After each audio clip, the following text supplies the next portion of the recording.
Bonjour, heureux de vous retrouver pour ce nouveau numéro des mercredis de la CPTS. Aujourd'hui, nous allons parler d'un sujet assez complexe, assez compliqué, qui justifie quand même la coordination entre les différents corps de métier. On va parler du repérage et des signalements des violences intrafamiliales. Pour la petite histoire, quand on a fait le projet de santé de la CPTS il y a quelques années, on a fait ce qu'on appelle la diagnostic territorial et plusieurs groupes de travail.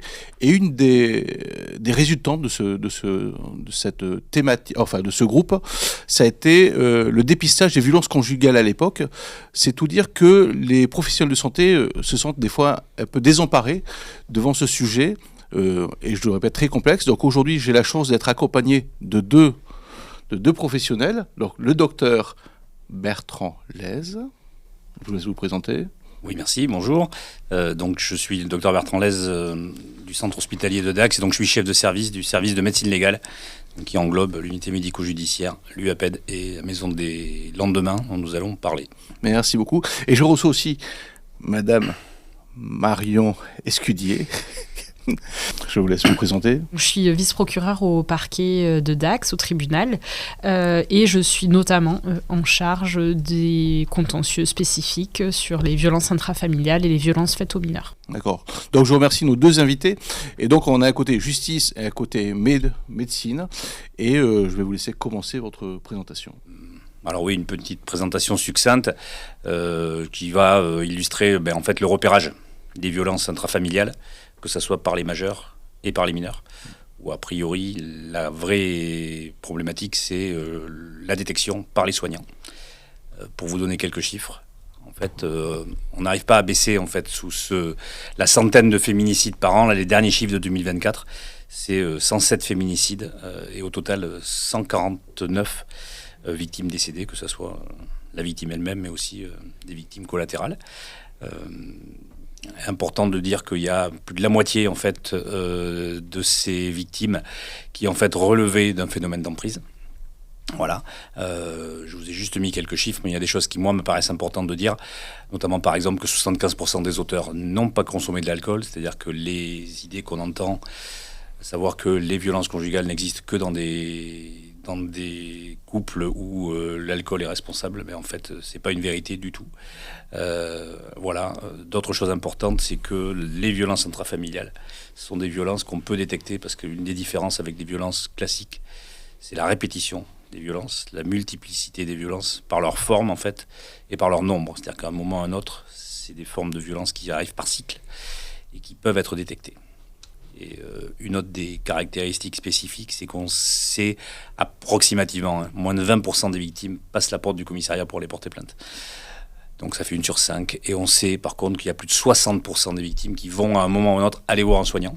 D'accord. Voilà, que ce soit pour le soin ou par un conseil ou pour toute autre démarche. Donc ce qui veut dire quand même que les victimes sont peu détectées par les professionnels de santé.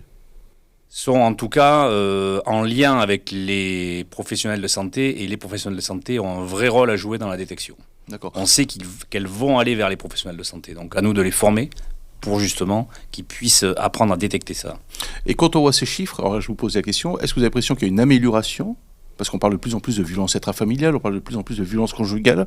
Est-ce que vous avez l'impression que les professionnels de santé ou les professionnels de tout court repèrent mieux ou pas mieux ? Il y a une amélioration, oui, dans la détection, dans la prise en charge. En tout cas, ça fait plusieurs années maintenant que à la fois les enquêteurs, mais aussi les magistrats qui dirigent les enquêtes, les magistrats qui sont amenés à juger les procédures, appréhendent différemment, ont aussi une meilleure connaissance des mécanismes de l'emprise, des formes de violence qui peuvent être exercées. Donc oui, il y a une amélioration. C'est sans doute pas suffisant, oui, mais on il y peut a toujours une mieux faire, amélioration. oui, bien sûr. Voilà. Bien sûr. Et est-ce que c'est quand vous voyez les victimes, c'est intéressant d'avoir votre point de vue, est-ce que les victimes se plaignent de ne pas avoir su en parler ou pas avoir eu l'interlocuteur qu'il fallait ? C'est-à-dire, je suis en consultation, le docteur m'a peut-être pas posé la bonne question, ni l'infirmier, ni... c'est pas abordé sous ce prisme-là à l'audience. C'est pas souvent l'espace de l'audience, le temps de l'audience, même des fois le temps de l'enquête, ne nous permettent pas d'identifier ce type de discours chez les victimes. D'accord. Donc comment est-ce qu'on repère les violences intrafamiliales ? Alors, il y a plusieurs façons de repérer les violences intrafamiliales. Moi, je rejoins Mme Escudier. Moi, je prends pas ça dans un côté jugement du soignant, en fait. Quand je vois les victimes, j'essaie de voir justement comment on pourra améliorer la détection. Nous, l'idée, c'est de prendre les victimes de manière en équipe, en fait. Et ça commence par la détection des soignants qui ne sont pas spécialisés dans les formes de violence, mais par contre, qui rencontrent des soignants, des victimes au quotidien. Donc, comment repérer ?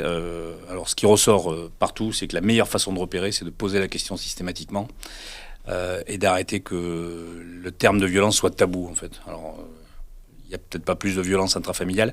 En tout cas, on en détecte plus parce que la parole se libère aussi. Et effectivement, notamment pour ce qui est des soignants, on pose des questions sur les antécédents, les traitements, les allergies, des questions intimes. Et il y en a qui ont du mal à passer le cap, de simplement poser la question est-ce que vous avez subi des violences dans votre vie ? Est-ce que telle lésion que vous nous décrivez est bien due à un accident et pas à une violence ? Il faut arriver à ouvrir la parole. Et effectivement, la meilleure façon de le faire, c'est de ne pas être en stress quand on la pose. Donc en fait, s'habituer à poser directement la question. Il y a des corps de métier qui le font. Les sages-femmes, sur les suivis de grossesse, posent la question directement. Il y a des corps de métier qui commencent à le faire. Et nous, on axe beaucoup une partie de formation aux soignants sur ça, sur le fait de détecter. Ça passe aussi par avoir un affichage dans sa salle d'attente pour montrer aux victimes qu'on est concerné par ce sujet. Et elles seront dans une capacité à se confier mieux dans ce genre de cas. Au niveau de l'affichage, des fois, on entend des cabinets médicaux qui affichent dans les toilettes. Pour pas que ça soit dans la salle d'attente, ils le mettent dans les toilettes du cabinet pour que les gens, parce qu'ils sont souvent seuls, enfin normalement, ils puissent appeler. Est-ce que vous avez déjà entendu parler ou jamais ? Alors oui, alors moi je suis pour un affichage sans tabou en fait. Donc voilà, et puis si vous commencez à afficher ça, alors c'est mieux que rien, hein, c'est qu'il faut avoir plusieurs affiches, parce que dans les toilettes typiquement c'est des affiches qui sont systématiquement déchirées, ce qui prouve bien que ça gêne certaines personnes à ce niveau-là. Donc oui, en tout cas l'affichage, il faut voir le type d'affichage. Moi je suis plutôt sur quelque chose de local en fait, et je trouve que les soignants ont besoin de savoir, et les victimes en pratique, comment ça se passe. Mais il y a plein d'affiches possibles, effectivement. Il y a les numéros nationaux, il y a les numéros locaux, il y a les associations d'aide aux victimes comme chez nous avec la DAVEM, voilà, il y a plein de... Et dans le questionnement systématique, c'est-à-dire que quelqu'un se fait une entorse, enfin, on va être jusqu'au bout. Ouais. Un enfant qui fait une entorse, une fracture, on pose à chaque fois la question, est-ce que c'est dû à une violence ou... Alors, les mineurs sont un peu différents. Là, je parle vraiment des violences intrafamiliales, et notamment sur les femmes. Il faut adapter un peu la situation. Quand vous êtes dans un système d'urgence, par exemple, vous pouvez avoir un soin. Ouais. Moi, j'ai encore une petite activité d'urgence. Si je détecte, je le fais pendant l'examen, en fait. Là, je sais qu'il va y avoir un traumatisme, où je vais poser la question. Dans un cabinet de médecine générale, un patient qu'on suit, ça peut être abordé différemment. Je pense que le soignant, il n'y a pas de question de type, en fait. Le soignant doit être à l'aise avec la question qu'il va poser. Il y en a qui mettent plutôt qui vont présenter la question, donc ils vont être plus directs. Je pense qu'il faut s'adapter et à la patiente et aux soignants. Alors moi personnellement, je la pose lors un nouveau patient, lors des antécédents. Voilà. Je leur demande, est-ce que vous avez subi des violences conjugales, sexuelles ou intrafamiliales pendant... Voilà.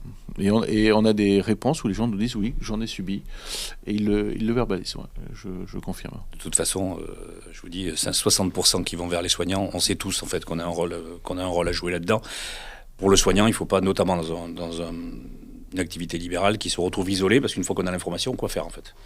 Donc il faut quand même savoir comment pouvoir, à qui adresser, quoi faire dans l'immédiateté, ce qui, à mon avis, la première chose à faire, notamment s'il y a des lésions, c'est de tracer les choses pour qu'on ait un écrit immédiat.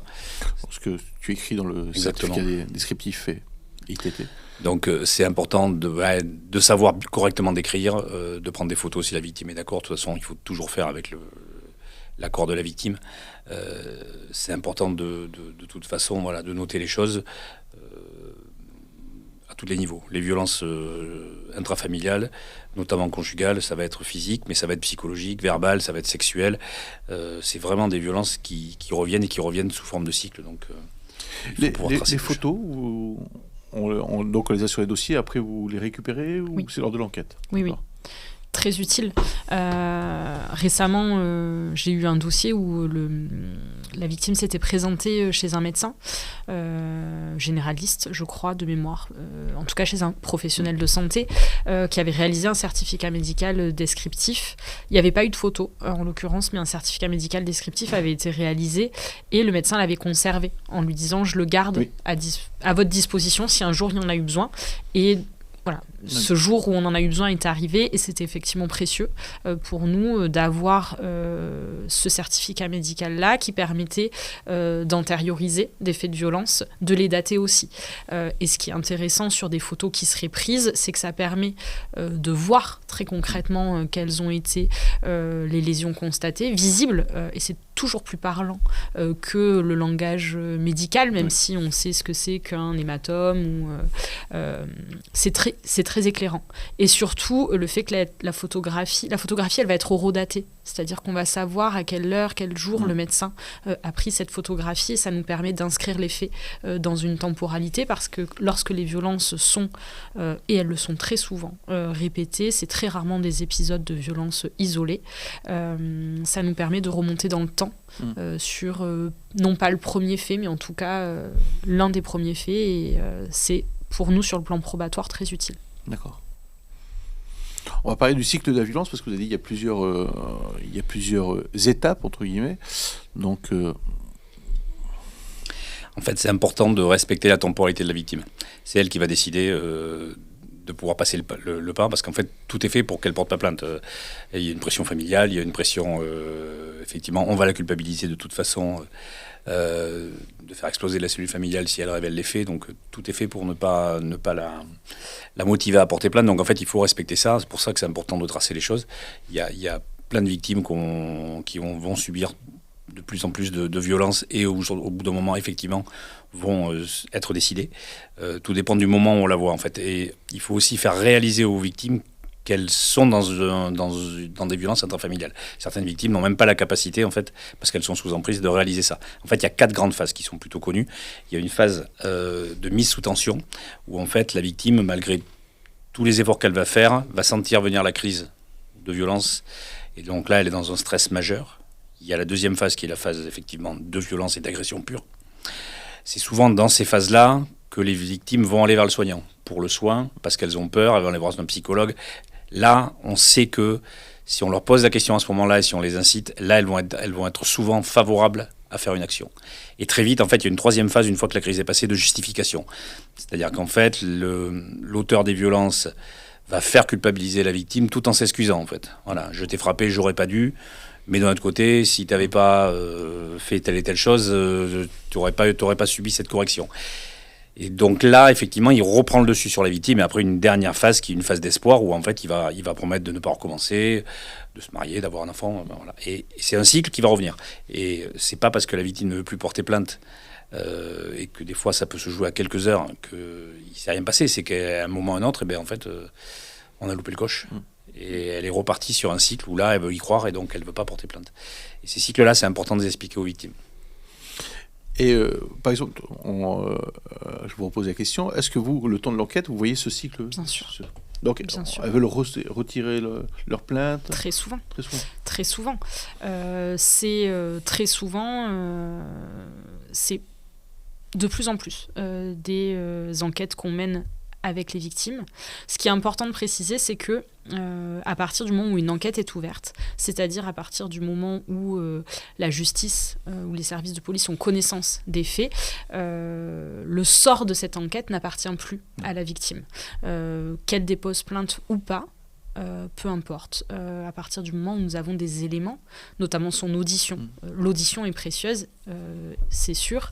Le fait qu'elle dépose plainte ou qu'elle ne dépose pas plainte, pour nous en tout cas, ça va être assez indifférent puisque ça n'empêchera pas la procédure d'aller à son terme.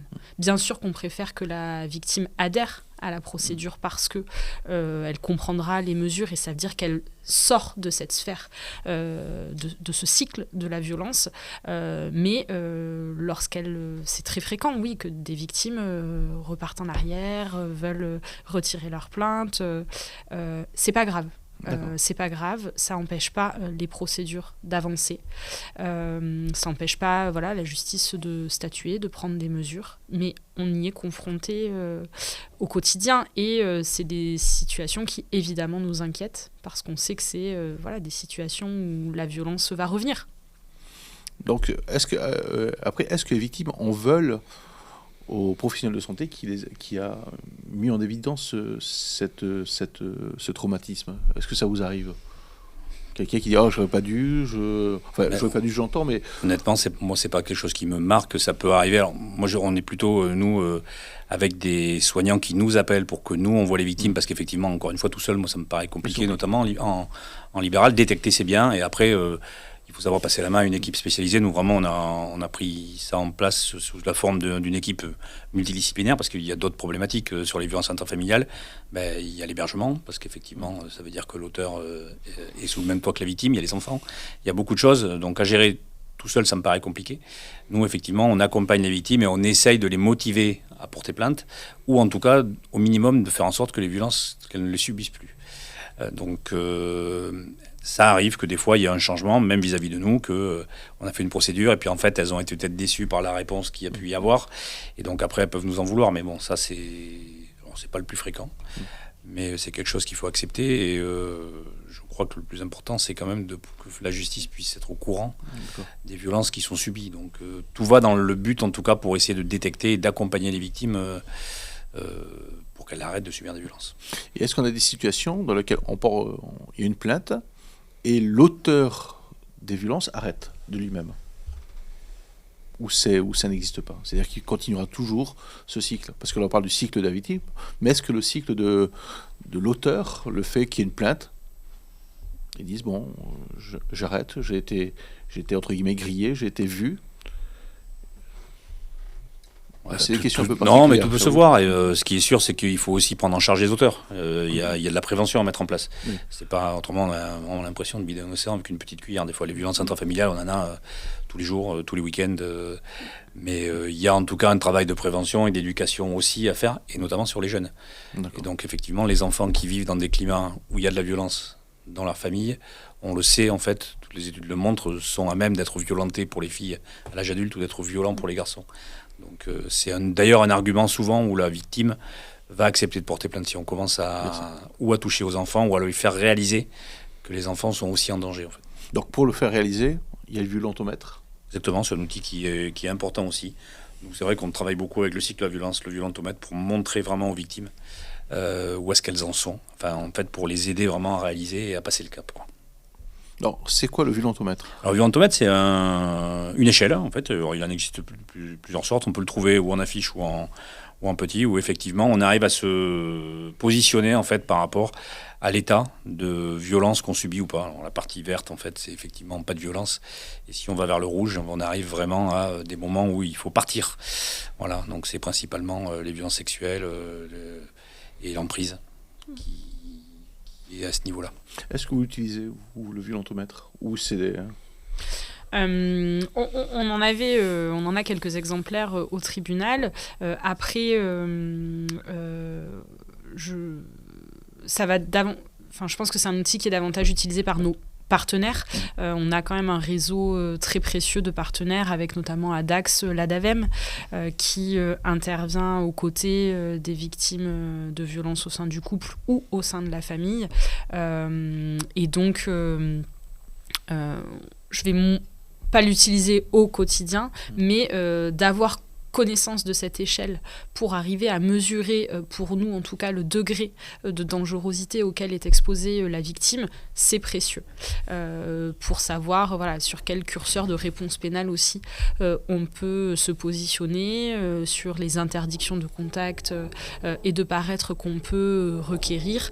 Ça peut aussi, en fonction de ce que va dire la victime sur le contrôle qui est exercé par l'auteur à son égard, d'avoir en tête cette échelle nous permet aussi d'évaluer le degré de dangerosité de l'auteur et les risques aussi pour la victime. Donc concrètement, on le lit avec eux ou de même, ça va permettre de savoir où est-ce qu'ils en sont ou...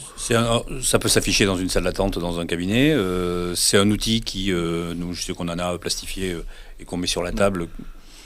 On s'adapte en fait. Moi, je prends dans les cadres où je vois des victimes qui sont pas sûres de porter plainte, qui hésitent ou qui réalisent pas du tout. En fait, souvent, notamment dans les cadres de violences sexuelles, en fait, là, je m'en sers en leur montrant, en disant regardez, vous me dites qu'il n'y a rien, en fait, que tout va bien à la maison.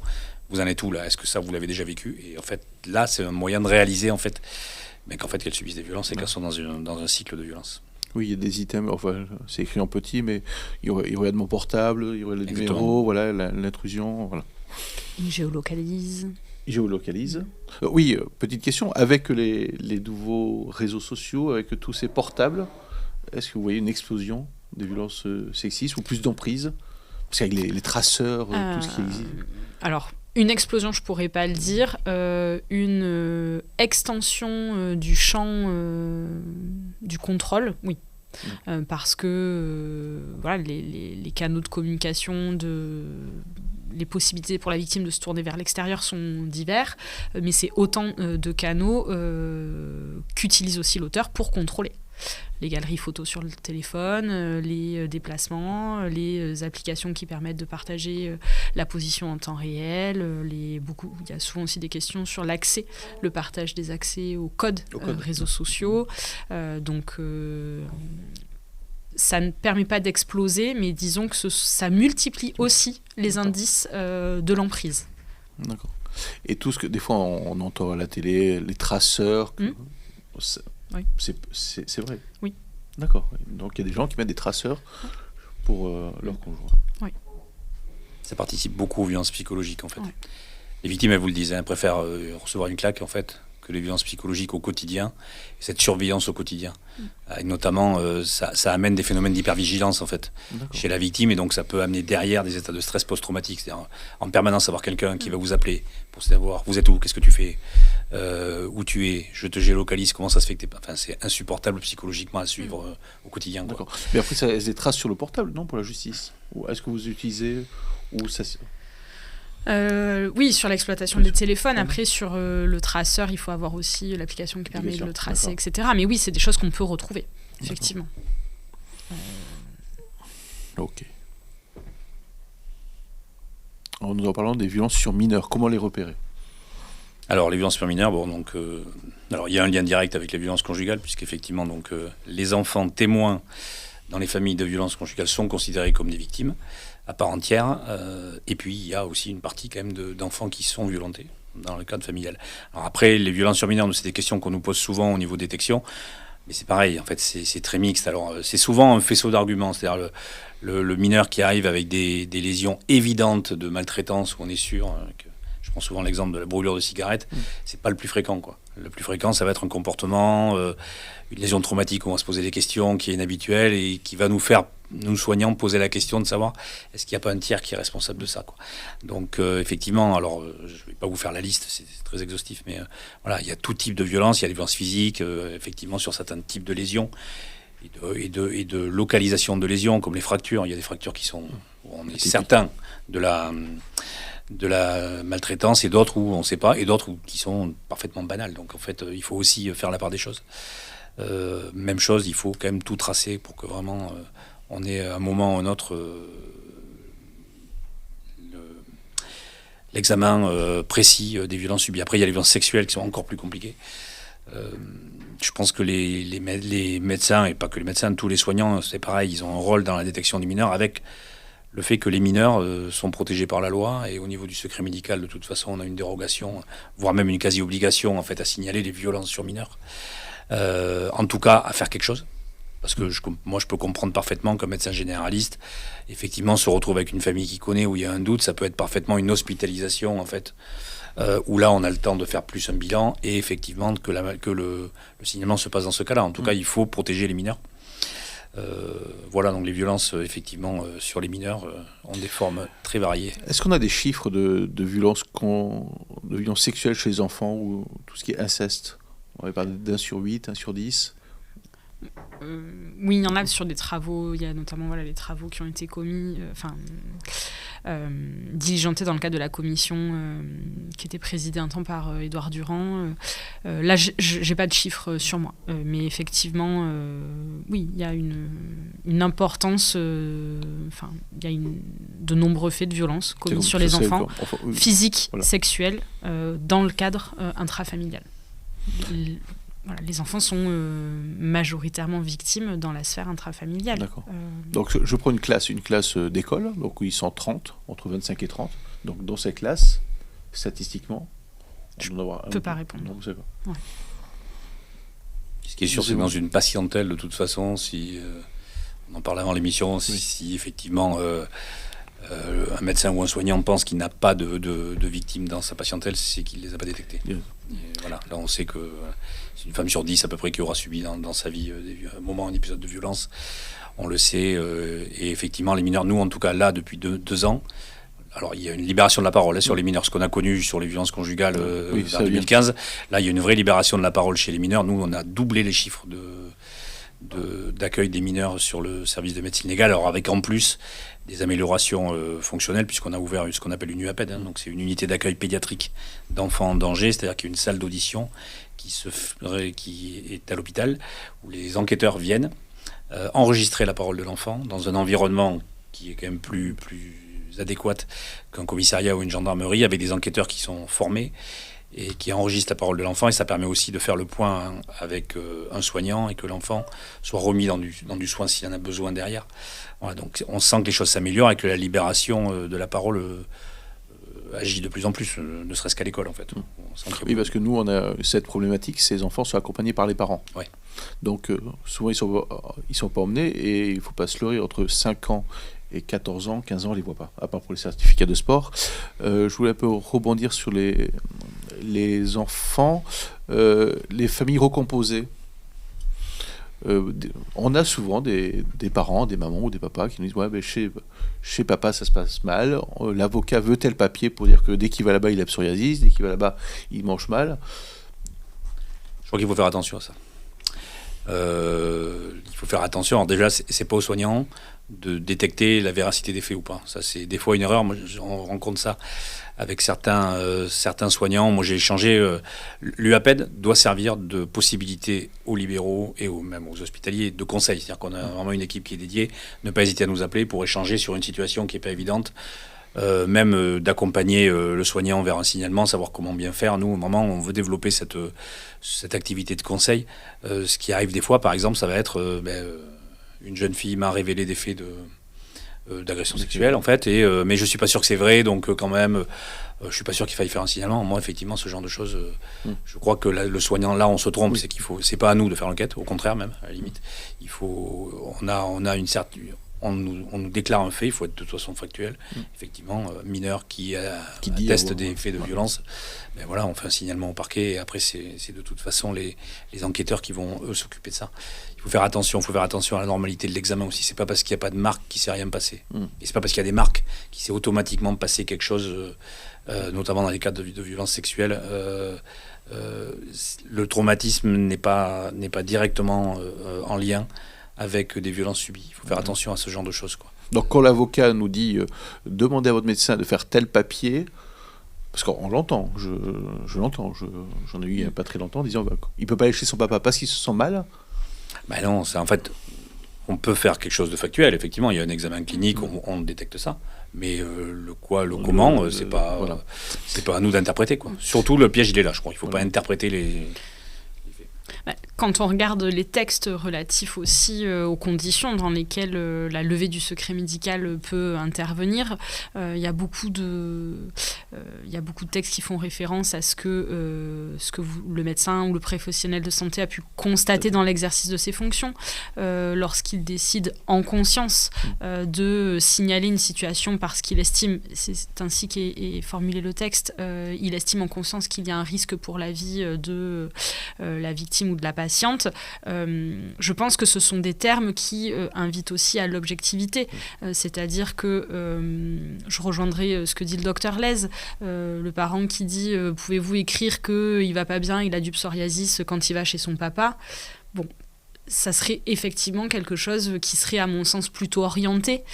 Par contre, si vous constatez que c'est un enfant qui présente du psoriasis, bon, c'est un enfant qui présente du psoriasis, ça c'est quelque chose qui est objectif.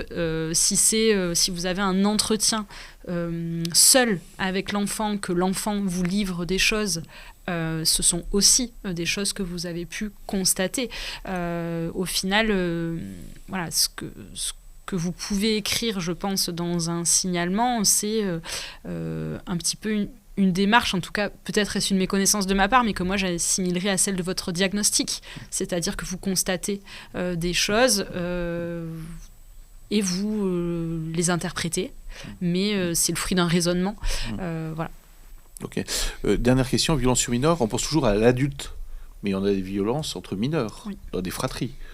Est-ce qu'on en parle plus facilement? Est-ce que c'est plus compliqué? Parce que là, c'est-à-dire c'est le grand frère, c'est le demi-frère, le cousin.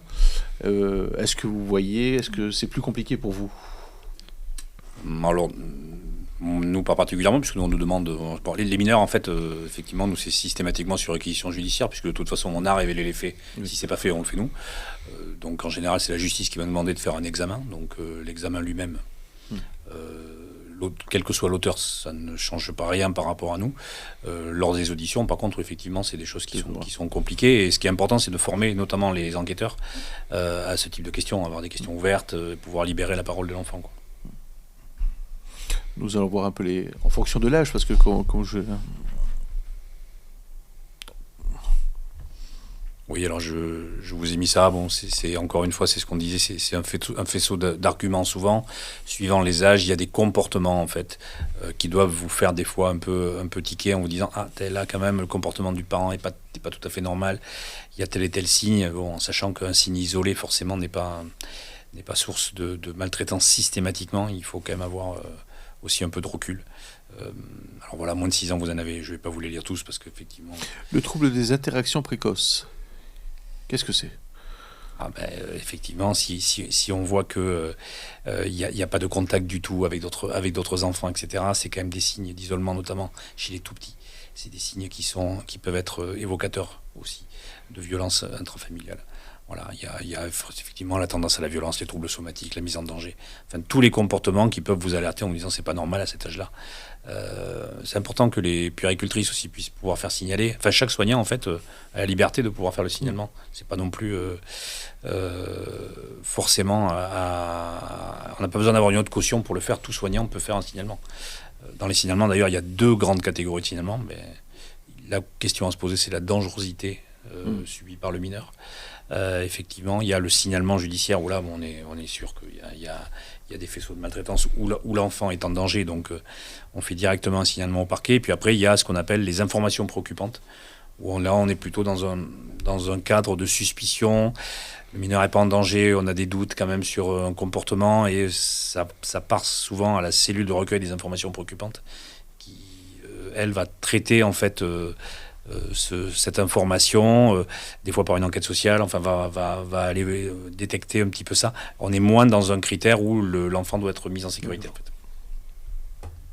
Voilà, après voilà, il y a les moins de 6 ans, il y a effectivement les plus de 6 ans, il y a l'agressivité, la mise en danger, les difficultés scolaires, l'absentéisme aussi, c'est des signes qui peuvent être évocateurs. Ce qui est intéressant, c'est que ces signes-là qui sont décrits par le docteur Lez font écho à des signes qu'on peut aussi repérer chez les enfants qui sont exposés à la violence au sein du couple. Et d'ailleurs, sur le plan juridique et légal, un enfant exposé à de la violence au sein du couple, on le considère désormais comme une victime à part entière des faits de violence au sein du couple. Alors, par abus de langage, mais ce tableau clinique-là, en tout cas, c'est des choses qu'on retrouve aussi chez ces enfants qui sont exposés à la violence au sein du couple et qui en sont, d'une manière directe, aussi victimes. Et vous l'avez dit tout à l'heure, c'est quand on dit aux victimes que leurs enfants sont aussi victimes, c'est un... Alors nous, on joue beaucoup là-dessus, en fait. C'est-à-dire quand la victime n'est pas prête n'est pas dans une considération à porter plainte. En général, si l'auteur touche aux enfants, le mot qui revient souvent, c'est tant que c'était sur moi, j'ai rien fait. Là, maintenant, je passe le cap. Ça revient fréquemment. Mais nous, souvent, quand on essaie de les amener à la plainte, c'est ça qu'on leur dit. C'est-à-dire qu'il y a une culpabilité de la victime à porter plainte. Et elles nous disent des fois, je vais faire exploser la cellule familiale, ça va pas du tout. Et en fait, on lui explique que c'est l'inverse, quoi. C'est d'abord, elle n'est pas fautive. Encore une fois, c'est l'auteur qui est fautif. Et puis qu'elle le fait pour elle, mais elle le fait aussi pour protéger ses enfants. Et on s'appuie beaucoup là-dessus. Et souvent, c'est effectivement la phase où là, elle bascule, et là, elle est d'accord pour ça, et elle comprend ça, en fait. Voilà, les enfants, effectivement, c'est un vrai débat. Et ils sont victimes comme la personne violentée. Donc là, c'est une localisation habituelle et suspecte. Oui, c'est ce que je vous disais tout à l'heure, c'est qu'effectivement, nous, on va essayer de chercher les zones qui ne sont pas habituelles au traumatisme classique. C'est effectivement la partie, les bras, notamment les jambes, par exemple. Bon, ça, c'est des chutes habituelles. Il ne faut pas non plus être persuadé qu'il y a, à la moindre échymose, des violences. Mais par contre, effectivement, les lésions dentaires, les lésions derrière les oreilles, les lésions au niveau des aisselles, les fesses, les choses comme ça. Des fois, on a des empreintes d'objets carrément. Là, c'est des fortes suspicions. Les fractures du fémur chez un enfant qui ne marche pas, c'est pas normal. Enfin, voilà, il y a des choses qui sont évidentes, des fractures de côte, des choses comme ça chez les tout petits. C'est pas des lésions qui arrivent en tombant. Je ne parle pas non plus des syndromes qu'on connaît bien après, ou des syndromes de bébés secoués ou autres, qui sont gravissimes. Mais voilà, il y a du bon sens à avoir, en fait. Et encore une fois, un conseil, un échange téléphonique. Qu'est-ce qu'on ferait ? Non, mais c'est important, je crois, d'échanger entre nous sur ce genre de choses, quoi. Parce que quand vous dites, souvent on a peur de mal faire ou de trop faire. Est-ce qu'on peut nous en vouloir de trop signaler ? C'est-à-dire que faut pas oublier que le médecin ou professionnel de santé voit toute la famille. Vous voyez, papa, maman et tout le monde. Et quand vous dénoncez, enfin vous faites un signalement, il n'y a pas d'anonymat dans le signalement, si ou pas ? Alors, il peut y avoir de l'anonymat quand des informations préoccupantes sont adressées à la cellule de recueil des informations préoccupantes. Moi, si je reçois un signalement anonyme qui révèle des violences très graves qui seraient commises sur un enfant, je le traiterai. Voilà, on traite tous les courriers, les procédures, les signalements que nous recevons. Mais on va nécessairement se poser la question de l'origine. Je pense que le professionnel de santé, même si il est le professionnel de santé de toute la famille, il reste un tiers à la famille et que la relation de confiance... je sais qu'il y a des enjeux autour de ça, la relation de confiance, le lien thérapeutique, etc. La famille qui, en mesure de rétorsion, entre guillemets, romprait tout lien avec le soignant qui a signalé des faits, ça serait, à mon sens, un élément d'inquiétude sur la situation des enfants. L'enfant qui parle à son médecin, mais c'est de la même façon quand l'enfant parle à l'école, les enfants fonctionnent aussi de manière assez simple. Ils identifient un tiers. Je pense que le médecin, le soignant, le maître ou la maîtresse à l'école, ce sont des tiers qui peuvent faire figure d'autorité et figure de protection.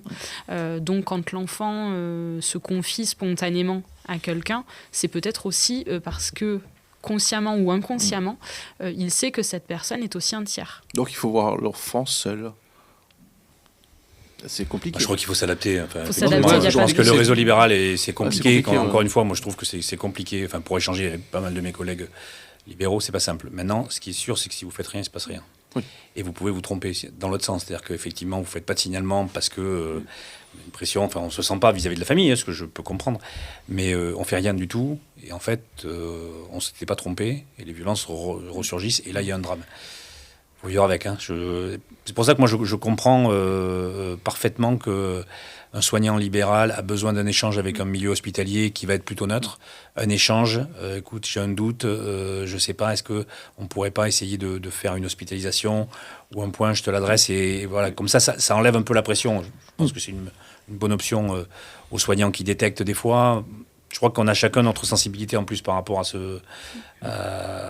au signalement. Donc moi, j'ai des libéraux qui pas besoin de moi. D'autres qui m'appellent juste pour un conseil technique, en fait. Et d'autres qui me disent, je connais la famille. Mais médecin traitant, médecin de famille. Bien sûr, il faut que nous, on soit prêts à entendre ça, quoi. Ce qui est sûr, c'est que on ne reprochera jamais d'avoir trop de signalements. Oui. Voilà. Je pense que dans le doute, il vaut mieux adresser un signalement avec les doutes et je rappelle ce que je disais notamment sur l'article 226-14 du code pénal. Alors ça fait très théorique de dire ça, mais je pense vraiment que ces notions-là de ce qui est constaté, un signalement qui est fait en conscience, ça renvoie de bonne foi aussi, ça renvoie à des notions objectives qui protègent aussi. Donc à titre personnel, mais globalement on ne reçoit pas trop de signalements. Il vaut mieux lever des doutes et surtout quand on reçoit un signalement, on peut faire plusieurs choses. On peut effectivement décider d'ouvrir une enquête pénale. On peut aussi adresser ce signalement à la cellule de recueil des informations préoccupantes qui est notre partenaire quotidien en matière de protection de l'enfance pour qu'une évaluation soit menée, un accompagnement éducatif soit aussi proposé à la famille. Adresser un signalement au procureur de la République, ça ne veut pas systématiquement dire placement de l'enfant. Il y a beaucoup de marches entre le signalement et le placement. Des fois, non. Des fois, c'est effectivement ce qu'on va faire, mais pas systématiquement. Donc l'article 226.4 du Code pénal, donc le secret médical est non applicable. Oui, alors on vous a juste mis... En fait, la loi a évolué, c'est qu'avant, je crois que c'est 226.14. Les signalements à mineurs, enfin la dérogation au secret sur les mineurs, c'est acté depuis longtemps. La problématique qu'il y avait avant pour les soignants, moi quand j'ai commencé, c'était ça, c'est qu'effectivement pour les majeurs, il fallait qu'on ait leur accord pour pouvoir révéler les faits. Et là, la loi a évolué depuis quelques années où effectivement, si le médecin, en toute conscience, en fait, estime que la victime est sous emprise ou en danger de mort, peut maintenant, au niveau du secret médical, être délié de celui-ci pour pouvoir révéler les faits à la justice. Il faut expliquer à la victime aussi. Nous, ça nous arrive. Très honnêtement, j'essaie de ne pas m'en servir le moins possible. C'est pas devenu quelque chose que je fais de manière importante.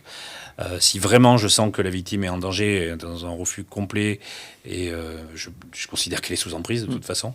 Et là, oui, si je fais le signalement, mais j'essaye le plus possible de l'accompagner en fait vers la plainte. Il y a des situations où c'est hyper important, notamment je pense aux grossesses où 40% des violences commencent à la grossesse. C'est compliqué dès qu'on a de tout de suite se passer de son consentement et de faire le signalement. Le but de cette dérogation, elle n'est pas là. C'est vraiment d'accompagner la victime. Si elle se sent pas de le faire, elle veut pas. Au bout d'un moment, il faut lui dire écoutez, moi je prends mes responsabilités là. Si vous êtes trop en danger, je signale. Et maintenant, la loi fait que les soignants, en tout cas, ont plus cette pression en fait qui est difficile en fait de faire accepter ça à la victime. Oui, je pense que c'est vraiment comme ça. Enfin, secret médical non applicable, en fait, c'est que trahir le secret médical, c'est une infraction. Enfin, secret professionnel, c'est une infraction.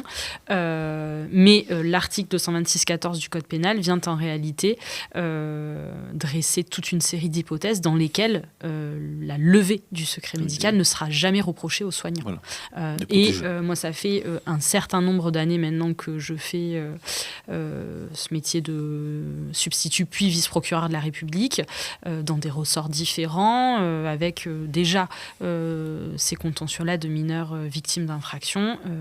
Je crois que je n'ai jamais eu à connaître d'une procédure qui aurait été diligentée sur le plan pénal à l'encontre d'un professionnel de santé qui aurait signalé. Okay. Donc vous avez parlé d'hébergement tout à l'heure. Oui. Donc comment ça se passe à Dax? Alors, oui, pour vous expliquer un peu concrètement, en tout cas, comment nous on fonctionne. Donc en fait, on est un service de médecine légale et on englobe plusieurs unités. Donc l'unité médico-judiciaire qui s'occupe en règle générale, majoritairement en tout cas, des victimes sur réquisition, donc avec une mission du parquet pour examiner les victimes. On a également, donc, ce que je vous ai dit, une UAPED, donc, qui est la partie mineure sur l'hôpital. Donc là, ces deux unités sont sur le centre hospitalier et on vient d'ouvrir ce qu'on appelle une maison des femmes santé il y a 5 semaines. Donc qui a vocation départementale, mais même on est fermé à rien, on peut même recevoir des victimes ailleurs. L'idée là de cette structure, c'est une reprise de soins, c'est-à-dire qu'une victime qui a subi des violences ou qui a besoin de faire le point peut venir dans cette structure, donc qui est légèrement décalée, qui est à quelques centaines de mètres de l'hôpital, qui est une structure de l'hôpital, mais qui est dans un endroit qui est plus discret, avec des professionnels qui sont formés à accueillir les victimes de violences. Et là, on va pouvoir notamment leur proposer effectivement un hébergement s'il y a besoin, en tout cas de faire le point avec une assistante sociale, un suivi psychologique, éventuellement un suivi avec une sage-femme. S'il y a besoin dans les cas de violences sexuelles, on fait aussi, on est en train de le mettre en place, c'est en train de monter en puissance, effectivement, la possibilité de pouvoir faire un recueil des preuves, donc ce qu'on parlait tout à l'heure, des certificats sans plainte, et même une pré-plainte, et donc accompagner la victime vers un dépôt de plainte, et de se mettre en lien avec le tribunal. Donc tout ça, on peut le faire dans ce lieu-là. Alors, idéalement, c'est un endroit qui commence et qui va monter en puissance de plus en plus. On ne ferme pas la porte aux hommes aussi victimes de violences intrafamiliales. Il y a quand même aussi une petite partie. Et il ne faut pas qu'ils se sentent stigmatisés ou écartés, en tout cas, de ce dispositif. Nous, effectivement, on a monté cette structure pour ça. C'est pour ça qu'on l'a appelée la Maison des Lendemains. Voilà, qui est ouverte du lundi au vendredi. Et après, effectivement, pour les problèmes urgents, on fonctionne déjà 7 jours sur 7 sur l'unité médico-judiciaire. L'hébergement, comment ça se passe concrètement ? Alors, la Maison des Lendemains, c'est pas une structure d'hébergement, mais par contre, effectivement, on se pose la question de l'hébergement, mais dans les cadres de violences intrafamiliales, pour faire un résumé, souvent, une femme est victime de violences, la gendarmerie ou la police est au courant des faits, souvent l'auteur va être en garde à vue 24 à 48 heures. Pendant ce temps-là, en termes d'hébergement, elle a le temps un peu de se retourner. Mais très vite va se poser la question, effectivement, est-ce qu'elle va pouvoir rester au domicile ? Est-ce qu'elle souhaite aussi peut-être aller ailleurs ? Donc il y a des hébergements d'urgence, tout ça effectivement on le coordonne avec nos partenaires. Et après, sur l'après, se poser la question, commencer à faire un dossier, essayer de voir s'il y a besoin d'une structure d'hébergement. C'est pour ça que dans ce lieu aussi, la Maison du Logement intervient, et nos collègues juristes de l'ADAVEM, du CIDF viennent aussi, pour essayer, et les avocats aussi, viennent conseiller la victime, et l'hébergement fait partie en fait de la réflexion sur les prises en charge des violences intrafamiliales. Est-ce qu'il y a beaucoup Non, sur effectivement cette question de l'hébergement et de l'après. Après la plainte, c'est essentiel d'avoir un accompagnement le plus complet possible. S'extraire d'une situation d'emprise et de violence, c'est un peu comme se retrouver pieds nus en bas d'une montagne et essayer de savoir comment est-ce qu'on va se retrouver en haut. Et donc d'avoir un étayage grâce à un réseau de partenaires qui se connaissent, qui travaillent ensemble sur des lieux uniques tels la Maison des Lendemains, c'est précieux. Quand l'auteur est en garde à vue, on va aussi se poser cette question-là de comment on prend en charge la victime et l'auteur. Nous réalisons des évaluations, des évaluations précises de la situation des victimes en lien avec l'ADAVEM pour savoir effectivement est-ce que c'est la victime qui souhaite partir.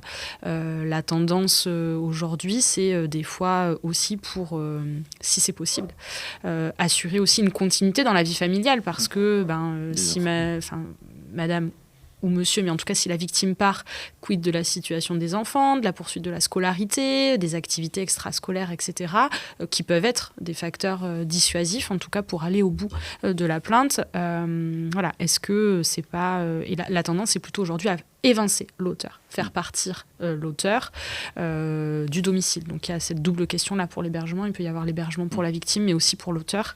On a quelques places dans le ressort, pas suffisamment par rapport aux besoins, parce qu'effectivement, un auteur sera d'autant plus enclin à respecter une interdiction de paraître au domicile s'il en est évincé aussi dans de bonnes conditions. Mais de la même manière pour la victime, elle arrivera d'autant plus à se sortir d'une situation d'emprise si les conditions matérielles de prise en charge sont de qualité. Et on en revient à ce qu'on disait au début, le cycle, c'est-à-dire que c'est quand on sépare tout le monde et qu'on change, enfin, elle peut regretter à ce moment-là parce que c'est des problématiques matérielles. Sur lesquels, dans le contrôle qui est exercé par l'auteur sur sa victime, ces problématiques-là lui sont assénées tout le temps. Sur des fois l'incapacité à s'en sortir sans lui, le déclassement économique éventuel, parce que il y a une maison, dans quoi les enfants vont-ils vivre s'il y a une séparation, etc. Donc c'est vraiment tout ça qu'il faut venir déconstruire. Et donc c'est pour ça, plutôt les victimes sont détectées, plus vite ce cycle et plus tôt ce cycle peut être brisé, enrayé ou interrompu. Alors, je vois la dernière slide. Il y a des contacts. Enfin, depuis le début, vous avez parlé de réseau. Oui. Et on le voit même sur le plateau, parce qu'on a deux santé et justice à côté. Je devine que vous parlez beaucoup ensemble, presque H24, ou pas loin. Sans vous voyez tout le long, mais en fait, ils se tutoient. Donc, concrètement, on va être dans le pratico-pratique. Oui. Je suis un professionnel, j'ai un doute. Qu'est-ce que je fais ? Alors après, chaque professionnel peut gérer tout seul. Effectivement, rien ne nous appartient à nous. En tout cas, nous... Qu'est-ce que vous nous conseillez ? Quelqu'un vous qui pouvez, si vous avez besoin, en tout cas, de nous adresser quelqu'un d'un conseil, n'hésitez pas. Donc là, le numéro qu'on vous a mis, c'est le numéro du secrétariat. Il y a un mail aussi pour les victimes. Elles peuvent aussi nous contacter. Effectivement, notamment la Maison des Lendemains. C'est pour ça que c'était important qu'on puisse vous donner du pratique. Un soignant a besoin, a une victime avec qui il ne sait pas trop comment s'en sortir ou il a besoin qu'on la voie, ne pas hésiter à nous appeler, on pourra l'accueillir, nous. Et d'ailleurs, je pense qu'on reviendra dans les prochaines semaines vers vous parce que c'est une structure qui va monter en puissance et on travaillera probablement avec certains professionnels libéraux aussi parce qu'on va organiser des parcours de soins pour l'instant qui vont monter petit en puissance avec des ateliers de reprise de soi, des groupes de parole. Donc effectivement, les soignants, d'abord, si vous voulez venir voir ou échanger direct avec nous, vous êtes les bienvenus. Et puis vous avez besoin de nous, en tout cas, à tous les stades en fait, de la détection, ou un conseil, ou qu'on voit une victime qui vous sentez prête à porter plainte et elle a du mal à franchir, nous on peut parfaitement la prendre en charge dans ce lieu-là, comme à l'hôpital, dans ce lieu venant d'arriver, c'est un espace qui est quand même plutôt dédié aux victimes. Ça me paraît être la bonne localisation. Donc vous, on vous embête ou pas ? Faut vous appeler, faut faire un signalement, est-ce qu'il faut envoyer un mail Oui, un mail au tribunal à l'attention du procureur de la République en mentionnant bien la qualité de la personne qui signale, qui nous sera après réadressé par les services d'accueil du tribunal. Mais effectivement, je pense que s'il y a un doute, il vaut mieux signaler. Nous, justice, nous traiterons nécessairement la situation, elle nous sera soumise. Nous aurons plusieurs canaux pour traiter cette situation, mais je pense qu'il vaut mieux signaler dans le doute, par mail de préférence. Et je pense que ce que indique le docteur Lez, d'avoir ce réflexe aussi de contacter les partenaires, c'est précieux parce que ça peut venir aussi permettre d'enrichir le signalement, parce que dans un signalement, au final, on peut avoir des fois besoin d'informations un peu précises, un peu toutes bêtes, mais l'adresse, des coordonnées des fois téléphoniques, pour gagner du temps dans le traitement. Et c'est vrai que d'avoir soit un contact préalable avec l'UMJ ou la Maison des Lendemains, ou alors des fois même avec la CRIP, ça peut aussi être la cellule de recueil des informations préoccupantes, ça peut permettre d'avoir un conseil sur comment enrichir ce signalement et que le signalement puisse être plus facilement traité par nos soins. Mais non, si le procureur de la République, c'est de toute façon prévu par les textes, on peut être rendu destinataire des signalements. D'accord. Donc il ne faut pas hésiter par mail à écrire au tribunal. On va d'abord embêter le docteur Lez et après... Merci. Oui, c'est comme ça. Alors, il y a la DAVEM aussi, effectivement. On a des partenaires quand même, on a la chance d'avoir sur Dax un réseau bien identifié. Nous, on travaille avec eux quasiment tous les jours. Ils sont même sur l'hôpital, on a ouvert les portes aux juristes de la DAVEM avec qui ça se passe très bien. Et des fois, quand la victime justement est d'accord, on fait des entretiens avec eux en même temps. Parce qu'une victime, elle n'a pas juste les coups et blessures, quoi. Elle va avoir des questions en fait, multiples. Donc on fait souvent des entretiens à plusieurs en fait. Et puis après, le réflexe dans une situation de danger vraiment immédiate, imminente, avec une vraie crainte pour ce qui peut se passer pour la victime, si par exemple elle sort du cabinet médical parce que vous voyez qu'il y a un conjoint qui s'agace à l'extérieur, c'est aussi de faire le 17. Oui. Contacter directement les services de police ou de gendarmerie qui pourront intervenir. Bon, c'est vrai qu'on l'a dit depuis le début, c'est fréquent, ça passe sous les radars. On a la chance d'avoir sur le territoire des acteurs actifs. Enfin, il faut dire que j'ai visité la Maison des Lendemains quand tu n'étais pas là exprès pour pouvoir être à mon aise et faire ce que je voulais. Donc voilà, j'ai vu tous les bureaux. C'est une structure accueillante, il faut le dire. Et on a cette chance et je pense que avec ce message, n'hésitez pas à faire des signalements. le patient n'en sera que gagnant. Voilà. Donc je vous remercie. C'était un sujet pas très facile. Merci à toi. Merci. Merci à vous. Et peut-être à la prochaine. Allez, au revoir. Au revoir.